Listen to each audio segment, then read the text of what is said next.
Kita bertemu kembali pada kesempatan kali ini. Kita akan membahas contoh soal untuk materi 1,5 semester ini, yaitu dari pertama kali hingga ke bagian energi dan usaha. Kita masuk ke slide-nya saja biar lebih jelas materi apa saja yang harus Anda pelajari sebelum UTS. Ini materinya. Yang pertama adalah Anda harus belajar mengenai satuan dan dimensi, tapi tidak ditulis di sini ya, satuan dan dimensi, karena itu materi yang paling awal lah, sehingga paling mudah untuk diikuti. Kemudian materi berikutnya adalah gerak lurus. Ini setelah gerak lurus, kemarin Anda belajar hukum Newton. Ini hukum Newton, dan yang terakhir adalah energi dan usaha. Ini energi. Ini gambar energi ya, ada energi angin, energi matahari, solar panel. Ini contoh saja. Jadi materinya adalah satuan dan dimensi, gerak lurus, hukum Newton, dan energi dan usaha. Kita akan memberikan beberapa contoh soal, jadi tidak begitu lengkap, tetapi ya sudah lumayan untuk bisa Anda pelajari, untuk bisa Anda lihat caranya, ya, kemudian Anda kembangkan sendiri untuk mengerjakan soal-soal yang lain sebelum Anda melakukan UTS Fisika 1 kelas D. Ini contoh yang pertama adalah seorang pengendara sepeda bersepeda selama 2,5 jam sepanjang lintasan lurus. Ya, berapakah jarak yang ditempuh jika kecepatannya sekian? Jadi jika kecepatannya adalah sekian, kecepatannya sekian, waktunya adalah sekian. Lah Anda kalau harus tahu kecepatan adalah sama dengan jarak dibagi waktu, ini kan? Kecepatan adalah jarak dibagi waktu, maka jarak sama dengan kecepatan dikalikan dengan waktu. Kecepatannya adalah ini 18, ini 18, waktunya adalah ini, sehingga ketemunya 45 kilometer. Ini satuannya kilometer di belakang, kilometer. Jadi pengendara sepeda tersebut telah menempuh jarak sejauh 45 kilometer. Kita ke contoh soal berikutnya. Nih, contoh soal berikutnya, sebuah mobil berangkat dari titik A ke arah barat sejauh 8 km. Ke arah barat sejauh 8 km. Kemudian berbelok ke arah utara sejauh 6 km dan berhenti di titik B. Perpindahan dan jarak AB adalah, nah, ini Anda harus tahu arah mata angin ya. Utara itu mengarah kemana, barat mengarah kemana, timur mengarah kemana. Nah ini Anda harus wajib tahu ini arah mata angin, ya kan? Kalau tidak tahu ya kita tidak bisa menggambar ini. Tapi kalau tahu kita bisa menggambar ini. Sesuai dengan konsep perpindahan dan jarak, perpindahan adalah perubahan posisi. Dari posisi A dia berpindah secara koordinatnya ke B, ya kan? Berpindah posisinya dari sini ke sana. Lah itu adalah perpindahan. Sedangkan jarak itu panjang lintasan ditempuh. Kalau jarak itu panjang lintasan ditempuh, berarti lintasan dari sini ke sini ditambah ini ke sini. Itu. Jadi berbeda ya antara perpindahan dengan jarak ya. Perpindahan adalah perubahan posisi dari A ke B. Anda langsung saja meluncur ke sana. Tapi kalau jarak ada dari A ini meluncur dulu ke sini, baru meluncur ke sana, mengikuti seluruh panjang lintasan. Itu kalau jarak. Nah, dari gambar kita dapat menentukan perpindahan dan jarak perpindahan dari titik A ke titik B yaitu 10 km. Ini kan bisa dicari ya. 6 kuadrat ditambah 8 kuadrat lalu diakar ketemulah. Ini. Ketemulah sekitar 10 kilometer. Atau coba kita hitung kembali. 6 kuadrat ditambah 8 kuadrat ya 10 kilometer itu perpindahannya. Jadi Anda singkat saja dari A langsung meluncur ke sana. Tapi kalau jarak yang ditempuh maka harus satu-satu. Dari A ke sini dulu berarti 8 km, kemudian dari sini ke utara 6 km, berarti jumlahnya adalah 14 km. Itu harus hati-hati ya, membedakan antara perpindahan dengan jarak. Kita ke contoh soal berikutnya. Contoh soal berikutnya. Sebuah benda bergerak dari keadaan diam dengan percepatan tetap 5 meter per sekon kuadrat. Jadi dari kondisi diam dia tidak punya kecepatan ya. Kecepatan dan jarak yang ditempuh selama 5 detik adalah karena percepatannya di sini kan tetap ini. Percepatannya kan tetap tidak berubah 5 meter per sekon kuadrat.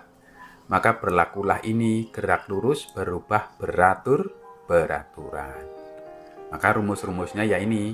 Untuk rumus-rumus gerak lurus berubah beraturan adalah VT sama dengan V0 plus AT, sama untuk mencari S ya.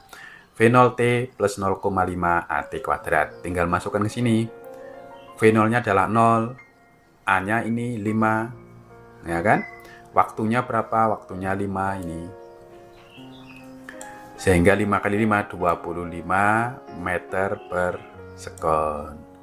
Lalu jaraknya pakai rumus ini. V0-nya 0. 0,5 dikalikan 5 dikalikan 5 kuadrat menjadi sekian.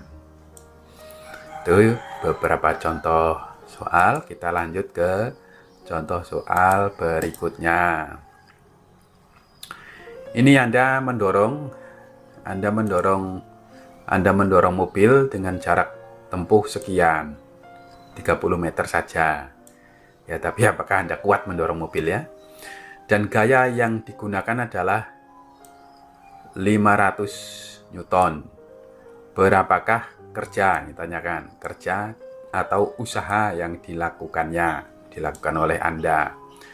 Anda harus ingat bahwa persamaan untuk kerja adalah F dikalikan S atau F dikalikan delta X.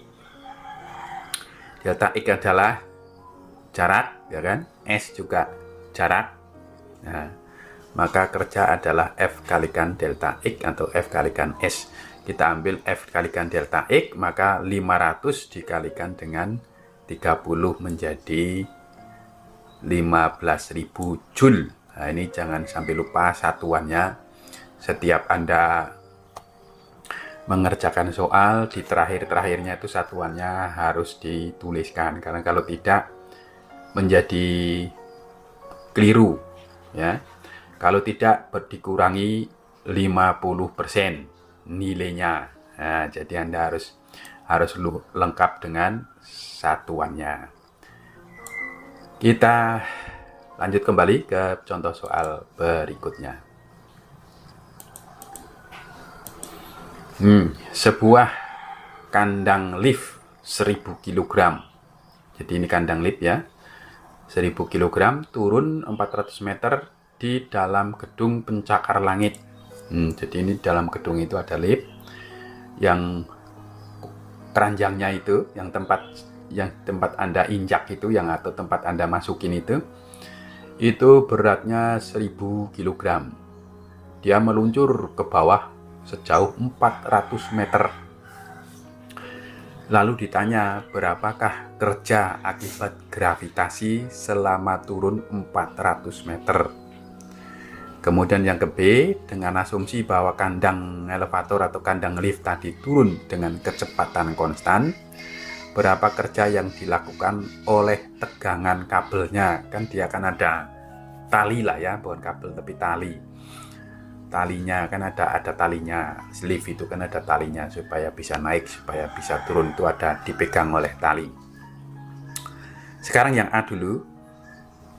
Yang A adalah lift bergerak turun, maka jaraknya adalah negatif atau delta X minus 400. Dan berat searah X ke bawah juga negatif. Vx sama dengan minus mg. Nih 1000 dikalikan ini menjadi sekian. Maka usahanya sama dengan Vx. Vx ini kan pengganti F ya. Vx ini sama dengan gaya berat. Maka inilah F-nya, gaya berat. F dikalikan delta X. Maka kalau di sini kasusnya adalah Vx dikalikan delta X. Vx-nya, Vx-nya adalah ini, atau F-nya ini, kemudian dikalikan 400 ini. Menghasilkanlah sekian Joule. Cuman yang Anda harus hati-hati itu arahnya ya. Ke bawah itu negatif, ke atas adalah positif. Atau sebetulnya boleh saja, misalkan ke bawah positif, maka ke atas harus negatif. Gitu saja boleh, yang penting konsisten. Jadi tentang arah ini yang penting konsisten, tidak masalah ya. Kita ke jawaban B. Kita ke jawaban B dulu. Yang B ini, gaya pada tegangan tali ke atas, Tx sama dengan mg. Ya kan? Ini T. T-nya sama dengan mg, tapi T-nya ini adalah ke atas. Lalu usahanya ya berarti T ini dikalikan delta X. T ini dikalikan delta X-nya turun minus. T-nya ke atas positif, maka menjadi minus sekian. Tuh, menjadi minus. Lalu contoh lagi, sebuah roller coaster meluncur ke bawah pada relnya yang membentuk sudut besi terhadap horizontal. Nah, hubungan panjang lintasan miring dengan ketinggian adalah S sama dengan H dibagi sin besi. Berapakah kerja oleh gaya gravitasi?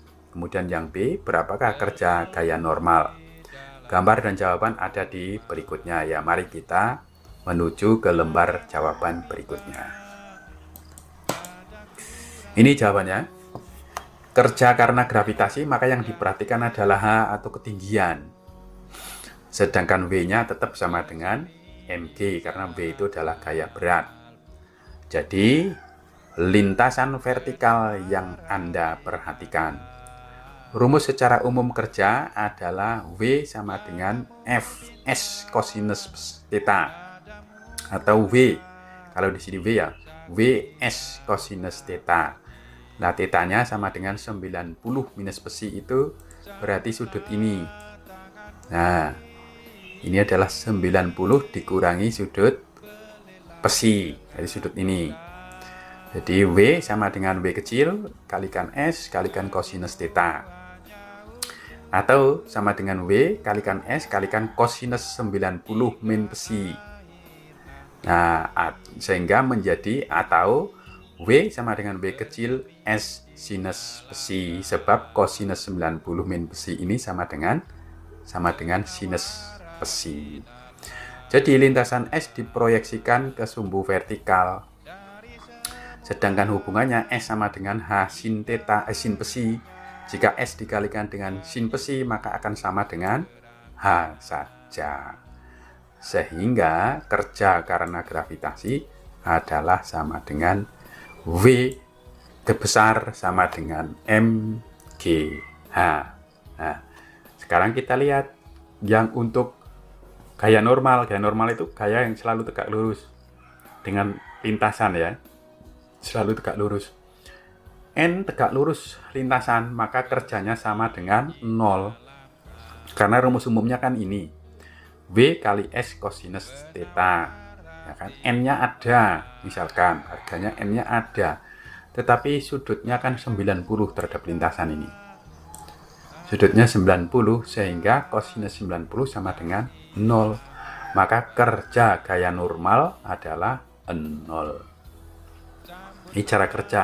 kerja gravitasi yang diperhatikan ketinggian, kerja yang lainnya diperhatikan adalah lintasan. Kita lanjut ke contoh berikutnya.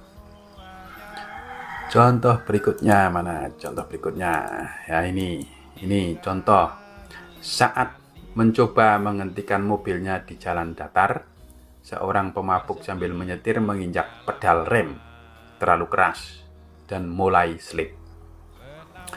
Mobil meluncur sejauh 30 meter. Jadi ketika slip itu sambil meluncur sejauh 30 meter dengan semua roda terkunci ya, karena diinjak keras-keras sama si pemabuk ini. Maka semua roda terkunci tapi masih bisa meluncur sejauh 30 meter itu sebelum dia menggelinding kembali ya. Berapa banyak energi kinetik yang hilang dari mobil akibat gesekan selama slip ini? Nah, maka Anda diharapkan bisa memprediksi berapa energi kinetik yang hilang selama meluncur 30 meter tadi saat slip tadi. Nah, jika Anda menemukan tanda gesekan 30 meter di trotoar, maka Anda mungkin bisa menyimpulkan berapa kecepatan awal mobil itu. Nah, massa mobil katakanlah 1100 kg dan koefisien geser antara roda dan jalan 0,9 K ya, K sama dengan 0,9. Jadi massa mobil segini, koefisien gesekannya adalah sekian, kemudian meluncurnya sejauh 30 meter. Jawab besar gaya gesek. Anda harus ingat kembali ke hukum Newton. Gaya gesek adalah koefisien gesek kali gaya normal. Gaya normal sama dengan mg. Maka gaya geseknya Fx sama dengan min mu k mg. Mengapa min? Karena dia arahnya berlawanan dengan meluncurnya mobil tadi. Ya kan? Kalau mobilnya meluncur ke kanan, maka Fx-nya meluncur ke kiri. Kalau mobilnya ke kiri, maka Fx-nya tentu ke kanan. Pokoknya selalu berlawanan arah. Tuh. Sehingga di sini adalah negatif. Oleh sebab itu, usahanya F kalikan delta X kan? F kalikan delta X. F-nya sudah ganti yang ini, Anda ganti yang ini. Dikalikan delta X, maka memperolehlah sekian joule energi kinetik yang hilang. Nah, kalau energi kinetik yang hilang itu minus, kehilangan energi itu minus. Kalau ketambahan energi berarti masuk. Ya, masuk berarti plus. Kerja ini merupakan perubahan energi kinetik, maka delta K. Jadi kerja kan merupakan di pelajaran sebelumnya perubahan energi kinetik sama dengan kerja. Nah, oleh sebab itu delta K sama dengan V ya sama dengan minus ini. Jadi perubahan energi kinetiknya sama dengan kerjanya itu sendiri sebesar ini. Kecepatan mobil yang haruslah cukup besar ya kan dengan rumus ini. Dengan rumus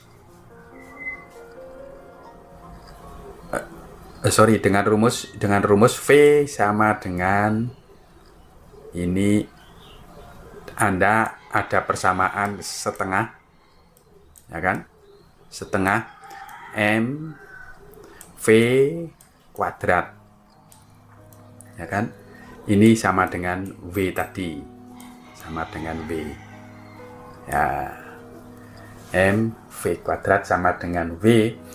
Kalau sudah mencari V, maka kan menjadi akar, ini menjadi pangkat 0,5 ya kan, atau ini menjadi V dibagi V dibagi setengah M lalu diakarkan, V dibagi setengah M lalu diakarkan. Lah V-nya ini sama dengan sekian joule, 2 kali 9 kali 10. Oh ini pangkat 5, ini bukan 105 ya. Jadi ini pangkat 5 ini. Ini pangkat 5, coba kita rubah dulu. Ya, yang ini tuh pangkat 5, makanya kok membingungkan. Ini yang keliru ketik ya. Ini tuh pangkat 5. Ya, tuh. Jadi duanya ini berasal dari setengah. Ya kan? Dari setengah tadi. W sama dengan setengah MV kuadrat. Jadi, wah ini sayangnya tidak ditulis di sini ya. W sama dengan, ya kita tulis di sini dah kalau begitu. Ini W sama dengan 0,5 kalikan M kalikan V kuadrat. Kalikan V kuadrat. Nah, ini kita kalikan V kuadrat. Ya. Lah, Anda bisa mencari V ini dari sini. Ini Anda balik. Anda tinggal W dibagi 0,5 kalikan M. Ya kan? Maka 1 dibagi setengah kan sama dengan 2. Maka muncullah angka 2 di sini dari setengah ini. 2 dikalikan W dibagi masanya adalah ini. Jadi ini 2-nya ini berasal dari yang setengah. Kemudian ini adalah W-nya. Kemudian ini masanya. Kemudian diakarkan. Maka pangkat 0,5. Ketemunya ini. Tuh, mudah ya. Kira-kira bisa diikuti lah contoh soal ini. Cuman ini tadi rumusnya tidak saya tulis. Sekarang sudah ada rumusnya ini. W sama dengan 0,5 MV kuadrat. Ya.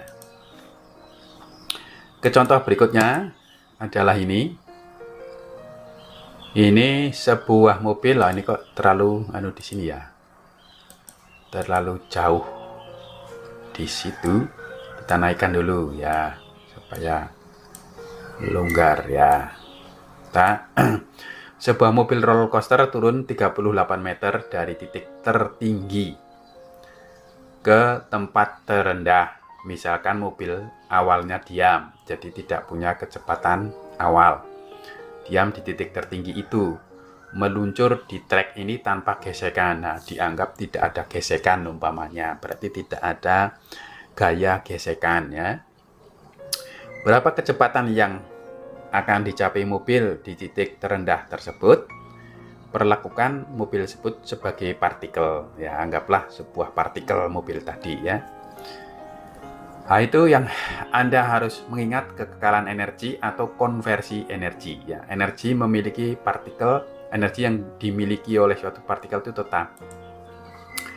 Maka energi di titik 1 harus sama dengan energi di titik 2. Yang di titik 1 ada berlaku seperti ini.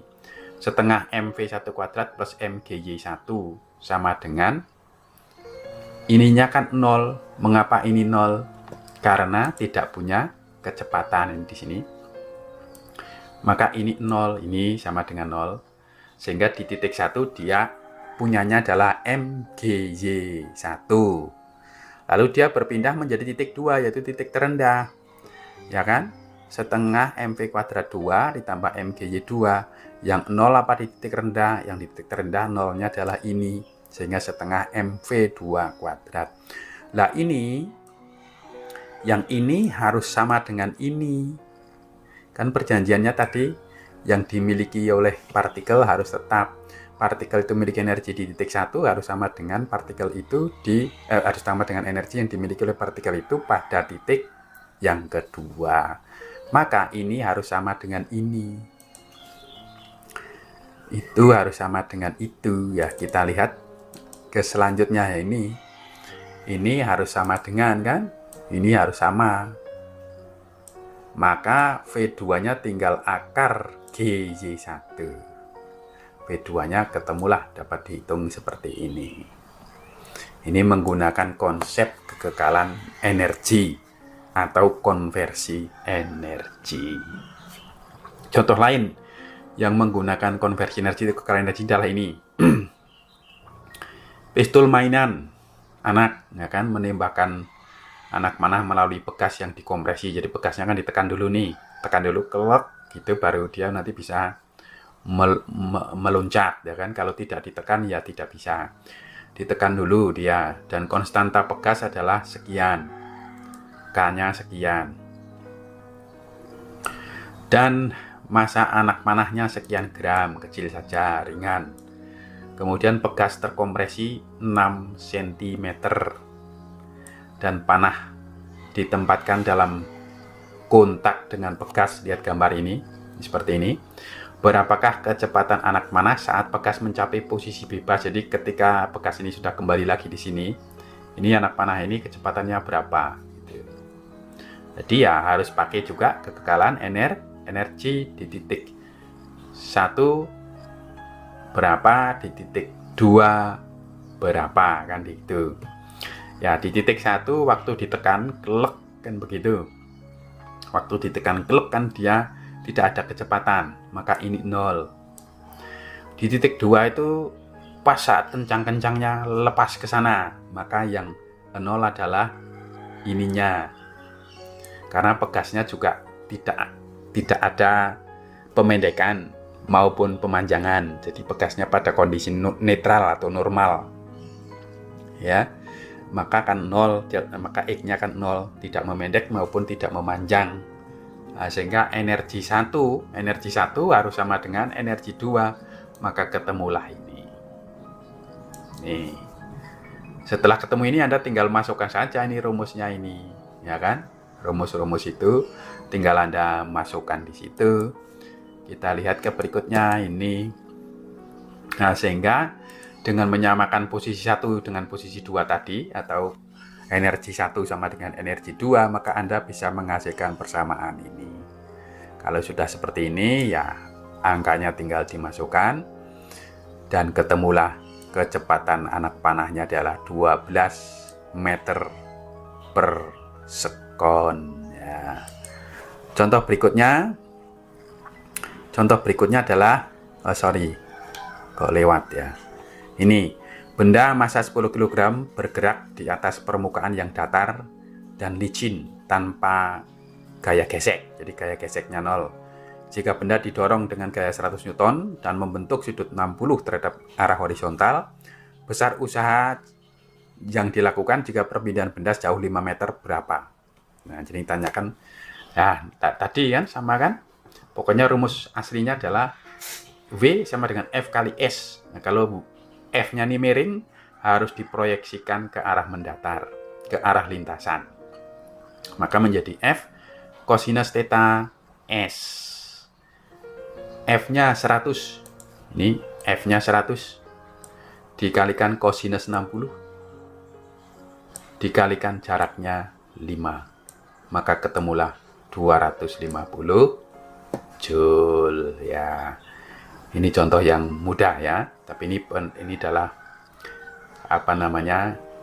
yang penting Anda ketahui adalah ini, harus ingat-ingat bahwa F kalikan S, kalau F-nya miring harus dikosinuskan.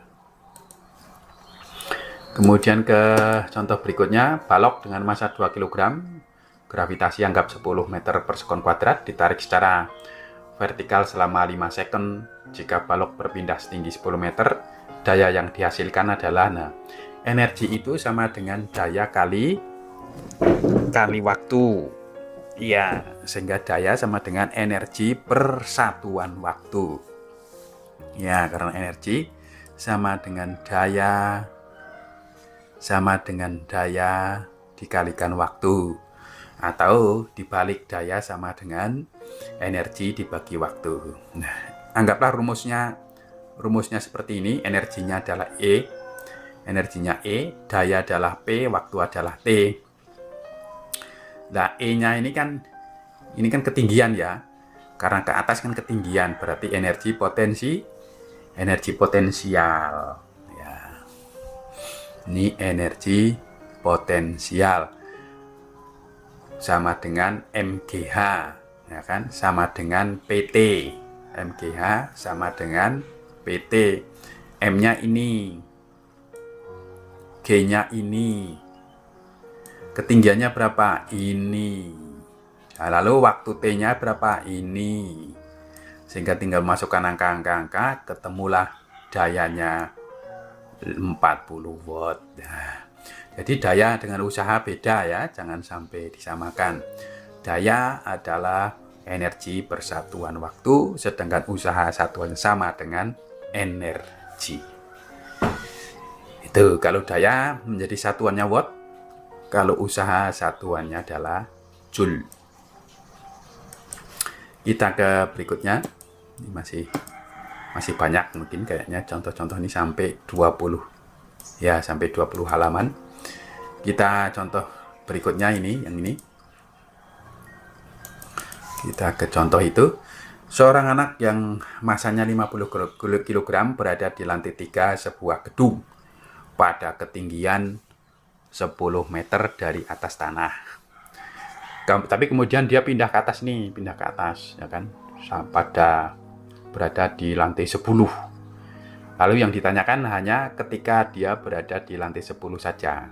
Jadi yang ditanyakannya berapa energi ketika dia berada di lantai 10 saja, yang tingginya kira-kira dari tanah adalah 30 meter. Maka rumusnya adalah rumus energi potensial, ya kan? Energi potensial yaitu MGH. Ini MGH sama dengan 15.000 Joule. Lanjut. Sebuah benda bermasa 20 kg bergerak dengan kecepatan 20 meter per sekon dengan mengabaikan gaya gesek. Nah, lagi gaya geseknya tidak dianggap ada pada benda. Maka perubahan energi kinetik jika kecepatan benda menjadi 40 meter per sekon. M-nya 20, kecepatan 1, 20, kecepatan yang keduanya adalah 40. Maka perubahan energi kinetik ya EK1 min EK2 setengah MV2 kuadrat min V1 kuadrat. EK2 min EK1 ya. Perubahan energi kinetiknya adalah EK2 min EK1. Maka setengah M2 kuadrat dikurangi V1 kuadrat. Ini V2 kuadrat dikurangi V1 kuadrat. Setengah kalikan M dikalikan V2 kuadrat min V1 kuadrat. Lalu masukkan saja rumusnya, maka menghasilkan ini. Masukkan saja angka-angkanya maksudnya ya. Masukkan angka-angkanya ke dalam rumus-rumus ini, maka menghasilkan ini. Kita lanjut ke berikutnya. Yaitu ini sebuah benda masanya 2 kg jatuh bebas dari puncak gedung yang bertingkat, yang tingginya 100 meter. Tingginya adalah 100 meter. Apabila gesekan dengan udara diabaikan, G-nya 10, maka usaha yang dilakukan oleh gaya berat sampai ketinggian 20 meter dari tanah berapa? Jadi mula-mula itu kan 100, kemudian dia jatuh bebas ke bawah. Pada saat ketinggian 20 sampai dengan ketinggian 20 ini, berapa usahanya yang sudah dilakukan atau kerjanya yang sudah dilakukan? Ya sama saja, MG delta H. Ini perubahan delta H. Ya kan? Kalau ini berarti perubahan delta H-nya, yaitu 2 dikalikan masanya 10 dikalikan 100 min 20, ketemulah ini. Sebuah buku bermasa 1 kg jatuh dari gedung. Nah, ketika jatuh ke tanah, kecepatan buku tersebut 20 meter per sekon. Berapa tinggi gedung? Nah, itu pertanyaannya, berapakah tinggi gedung? Nah, kita lihat jawabannya di berikutnya. Nah, ini masanya adalah 1 kg. Masanya 1 kg, kecepatannya 20 tadi kan, gravitasi bumi sekian. Tanyakan ketinggian gedung berapa. Nah, maka harus ada kekekalan energi lagi. Energi potensial ditambah energi kinetik sama dengan apa? Sama dengan energi mekanik. Jadi energi mekanik 1 harus sama dengan energi mekanik 2. MGH1 plus setengah M1 V1 kuadrat sama dengan M1 GH2 setengah MV2 kuadrat. P-nya maksimum. EK sama dengan 0 karena buku belum bergerak. Jadi yang di titik 1, yang maksimum adalah potensialnya, tapi kinetiknya sama dengan 0. Kemudian yang di titik 2 itu adalah EP-nya yang 0 karena sudah berada di tanah tanpa memiliki ketinggian, tapi EK2-nya pada saat menumbuk tanah itu adalah maksimum. Anda tinggal masukkan angka-angkanya ke dalam rumus ini. Masukkan angka-angkanya ke dalam rumus ini, ya, masukkan ini. Ini Anda masukkan, maka diperoleh H1, yaitu ketinggian gedung. Maka ketemulah H1, yaitu 20 meter. Kita lanjut ke contoh berikutnya. Ada massa balok 1 adalah 2 kg, balok 2 adalah 3 kg, percepatan gravitasi 10. Tentukan A besar dan arah percepatan sistem, yang B besar gaya tegangan. Ya, Anda sudah diketahui ini ya. Diketahui, maka kalau untuk mencari berat tinggal dikalikan G, massa kali G ketemu berat. Ini ketemu berat. Arah sistem kita lihat, ini besar dan arah sistem ya. W2 lebih besar dari W1. Jadi gini sebetulnya ada katrol begini. Kemudian ini ada balok 1. Yang ini ada balok 2. Yang balok 2 itu 3 kg, yang ini 2 kg. Jadi ini lebih besar masanya atau lebih berat ini ya. Ini lebih berat. Maka akan bergerak ke sana, bergerak searah jarum jam. Yang ini turun, yang ini naik. Maka bergerak sistemnya adalah searah jarum jam. Gaya yang searah gerakan kita anggap ini, misalkan kita anggap positif. Jadi gaya yang searah dengan gerakan sistem ini kita anggap positif, dan gerakan yang berlawanan sistem adalah negatif. Maka yang positif tentu T ini, T1 di sini sama W2 di sini positif. Yang negatif maka ya W1 sama T2 di sini ya. Kita lihat ke jawabannya. Jadi sistemnya adalah seperti ini ya. Sistemnya dari soal ini. Dari soal ini sistemnya adalah seperti ini. Kita ke jawaban berikutnya. Yaitu ini.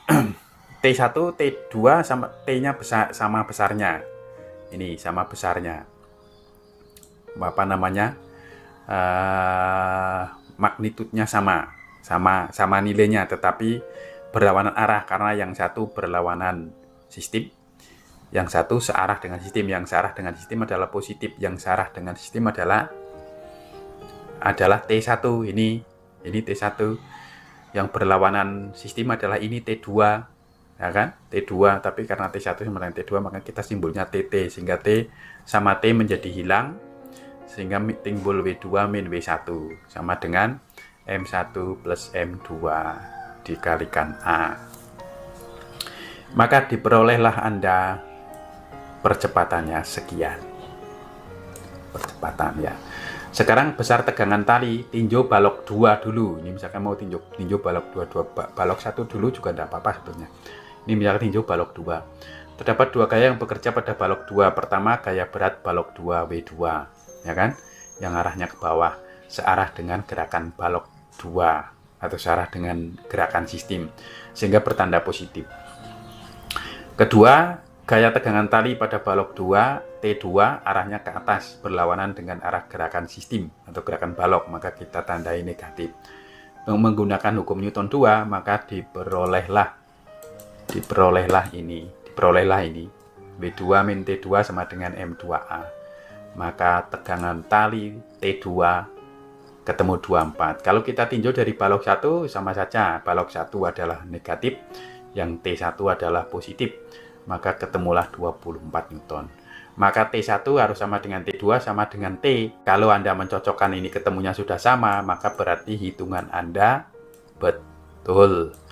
Oke, cukup sekian dan saya ucapkan selamat menempuh UTS.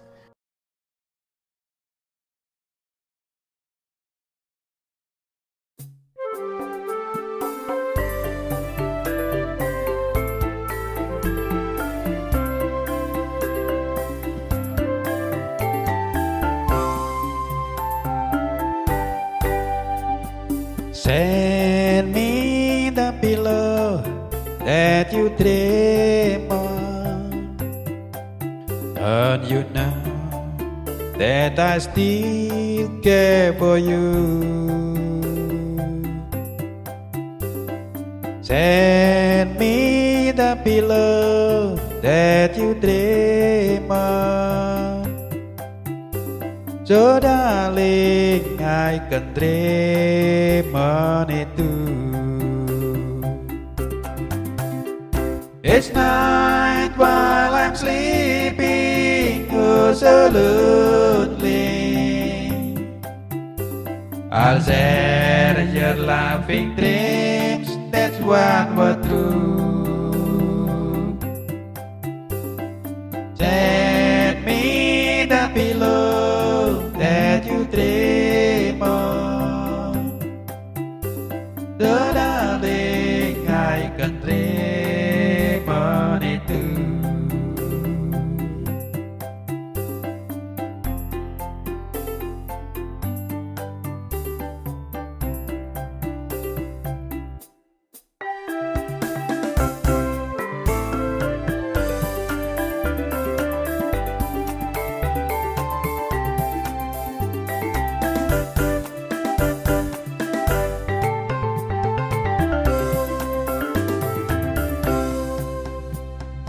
Send me the pillow that you dream on.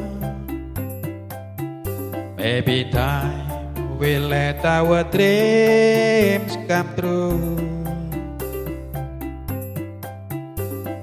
Send me the pillow that you dream on, so darling, I can dream on it too. I wait so long for you to write me, but just a memory all that's left of you. Send me the pillow that you dream on, so darling, I can dream on it too. So darling, I can dream on it too.